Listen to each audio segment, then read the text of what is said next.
ಕೃತಿಕಾ ನಕ್ಷತ್ರದಲ್ಲಿ ಹುಟ್ಟಿರ್ತಾರೆ, ಜೀವನದಲ್ಲಿ ಇವರೇನು ಮಾಡಲ್ಲ, ಕೋಪಿಷ್ಟ್ರು, ತಂದೆ ಎಲ್ಲ ಸ್ವಲ್ಪ ಶಾರ್ಟ್ ಟೆಂಪರ್ ಇರ್ತಾರೆ, ಸ್ವಲ್ಪ ಲೀಡರ್ಶಿಪ್ ಕ್ವಾಲಿಟಿ ಇರ್ತದೆ. ಈ ಕೃತಿಕಾ ನಕ್ಷತ್ರ 4ನೇ ಪಾದದವರು ತುಂಬಾ ನಾಲೆಡ್ಜಬಲ್ ಪರ್ಸನ್ನು.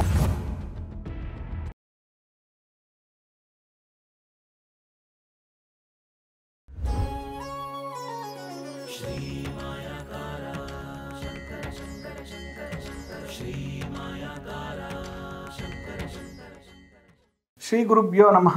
ಮಾಯಕಾರ ಪ್ರಭುವೇ ನಮಃ. ಗಣೇಶ ದೇವಿ ವಾಗ್ದೇವಿ ಮಮ ವಾಕ್ಯ ಸಿದ್ಧಿ ಕುರುಕುರು ಸ್ವಹ. ಓಂ ನಮೋ ಭಗವತಿ ಚಾಮುಂಡೇಶ್ವರಿ ಮಲಯಾಳ ಸ್ವರೂಪಿಣಿ ಸರ್ವಸಿದ್ಧಿಕಾರಿಣಿ ಸತ್ಯಂ ಬ್ರೂಹಿ ಸ್ವಹ.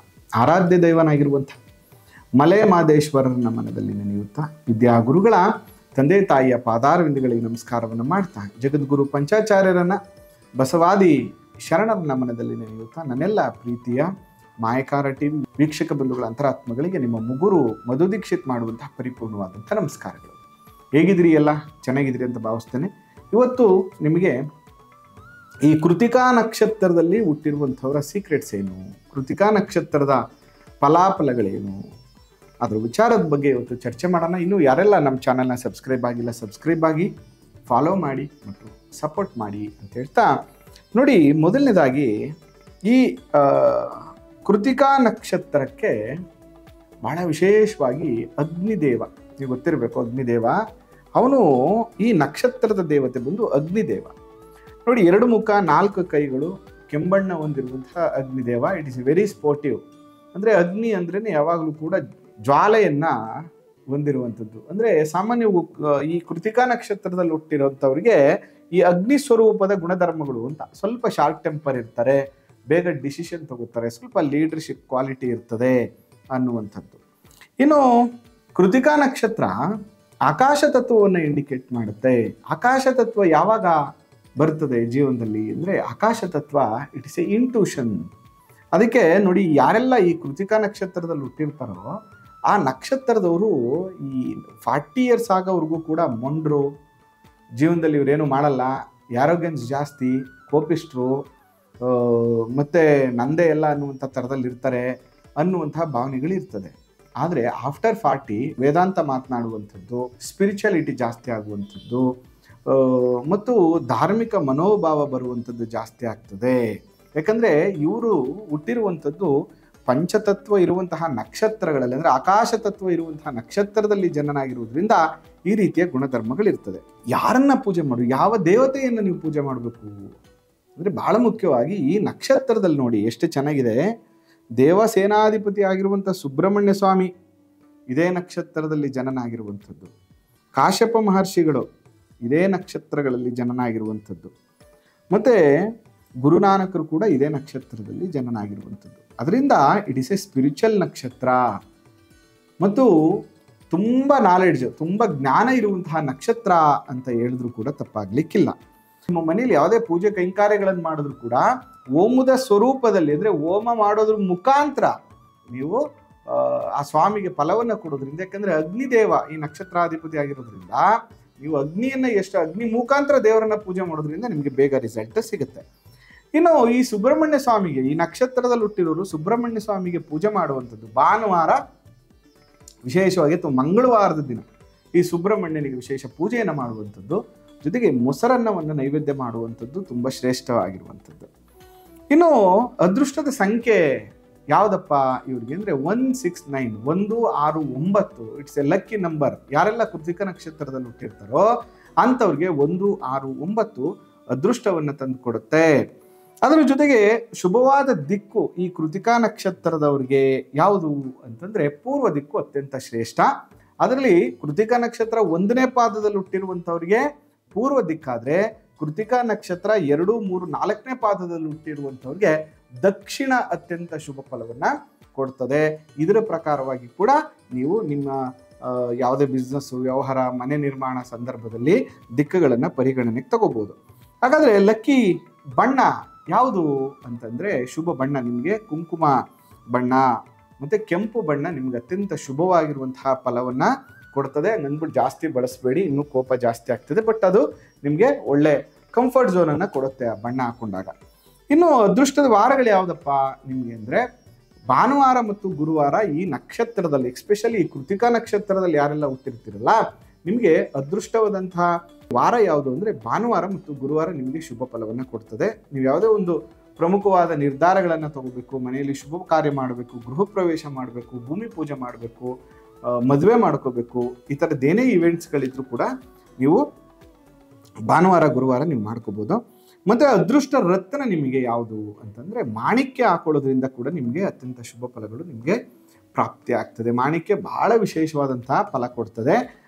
ಮತ್ತು ಈ ಕೃತಿಕಾ ನಕ್ಷತ್ರ 1ನೇ ಪಾದದವರಿಗೆ ಮಾಣಿಕ್ಯ ತುಂಬ ಒಳ್ಳೆ ಚೆನ್ನಾಗಿ ರಿಸಲ್ಟ್ ಕೊಟ್ಟರೆ 2, 3, 4 2, 3, 4ನೇ ಪಾದದಲ್ಲಿ ಹುಟ್ಟಿರೋ ಆಪ್ಷನಲ್ಲಲ್ಲಿ ನಿಮಗೆ ಪಚ್ಚೆ ಕೂಡ ಒಳ್ಳೆ ರಿಸಲ್ಟ್ ಕೊಡುತ್ತೆ.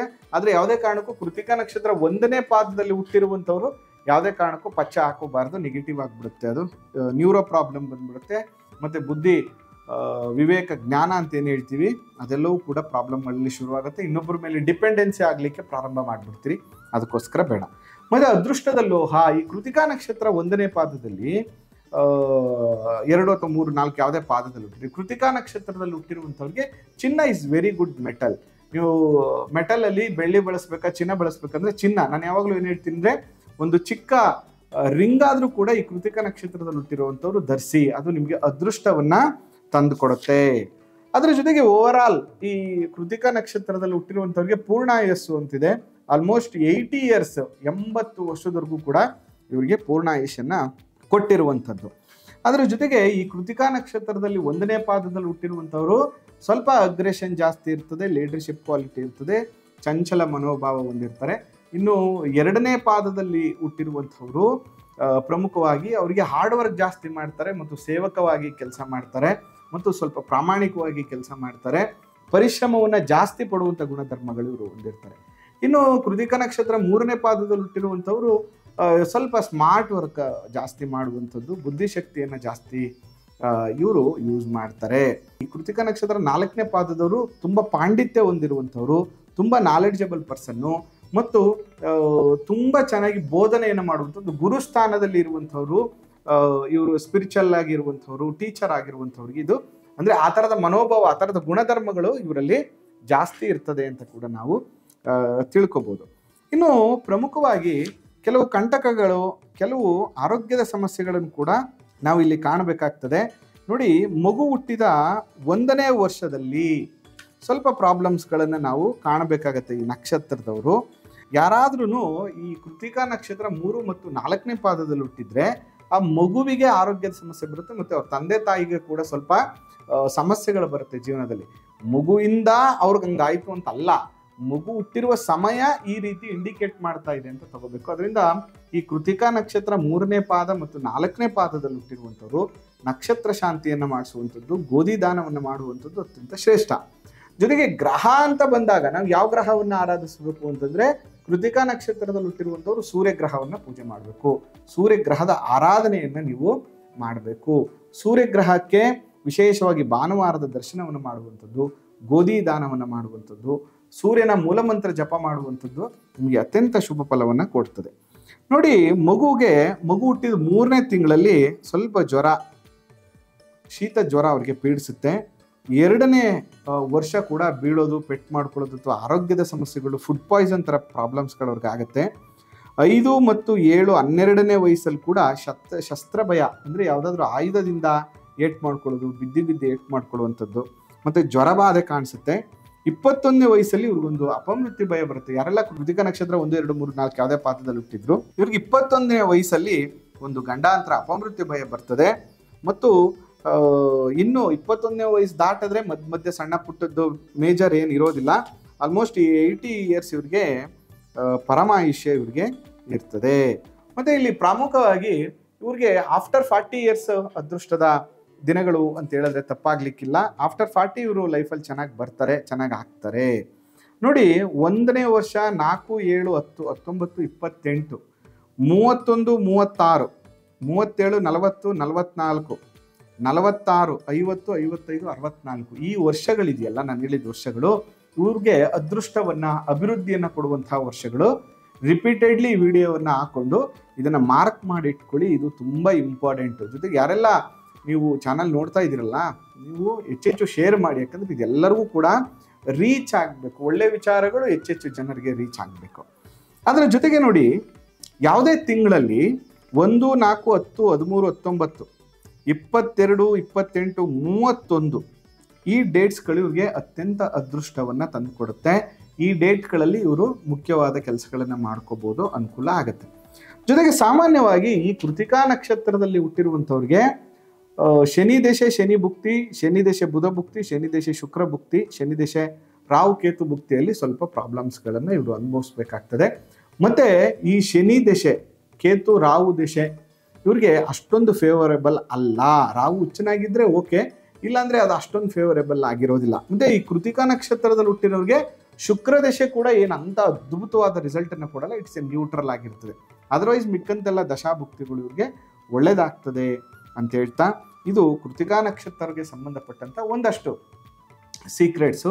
ಮುಂದಿನ ದಿನಗಳಲ್ಲಿ ಇನ್ನೂ ಹೆಚ್ಚಿನ ವಿಚಾರಗಳನ್ನು ನಾನು ನಿಮಗೆ ತಿಳಿಸ್ಕೊಡ್ತೇನೆ ಅಂತ ಹೇಳ್ತಾ, ನಿಮಗೆ ಈ ಸಂಚಿಕೆ ಇಷ್ಟ ಆಗಿದ್ದರೆ ಫಾಲೋ ಮಾಡಿ, ಶೇರ್ ಮಾಡಿ ಮತ್ತು ಸಪೋರ್ಟ್ ಮಾಡಿ. ಎಲ್ಲ ನಕ್ಷತ್ರಗಳ ಸೀಕ್ರೆಟ್ಗಳನ್ನು ಮುಂದಿನ ಸಂಚಿಕೆಗಳಲ್ಲಿ ತಿಳಿಸ್ತೇನೆ. ಜೊತೆಗಿದೆ ಡಿಸೆಂಬರ್ 27ನೇ ತಾರೀಕು ನಿಗೂಢ ಪ್ರಶ್ನೆಶಾಸ್ತ್ರ, ತಾಂಬೂಲ ಶಾಸ್ತ್ರ, ವಿಳ್ಳೆದೆಲೆ ಶಾಸ್ತ್ರ, ರಮಲಶಾಸ್ತ್ರ, ಹೀಗೆ ಅನೇಕ ಬೇರೆ ಬೇರೆ ವಿಚಾರಗಳನ್ನು ಒಳಗೊಂಡಂಥ ವಿಚಾರವನ್ನು ಕಲಿಸ್ಕೊಡ್ತಾ ಇದ್ದೇನೆ. 1 ದಿನದ ತರಗತಿ ಮೈಸೂರಿನ ರುಚಿ ಹೋಟೆಲಲ್ಲಿ ತರಗತಿ ಇರ್ತದೆ. ಯಾರಿಗೆಲ್ಲ ಸೇರಬೇಕು ಅಂತ ಆಸಕ್ತಿ ಇರುತ್ತೆ ಅವರ ಅಡ್ಮಿಷನ್ ಆಗಿ ಅಂತ ಹೇಳ್ತಾ ಈ ಸಂಚಿಕೆಯನ್ನು ಮುಗಿಸ್ತಾ ಇದ್ದೇನೆ. ಆ ಮಲೆ ಮಹದೇಶ್ವರರ ಅನುಗ್ರಹ ಸದಾ ನಿಮ್ಮ ಮೇಲಿರಲಿ. ನಮಸ್ಕಾರ.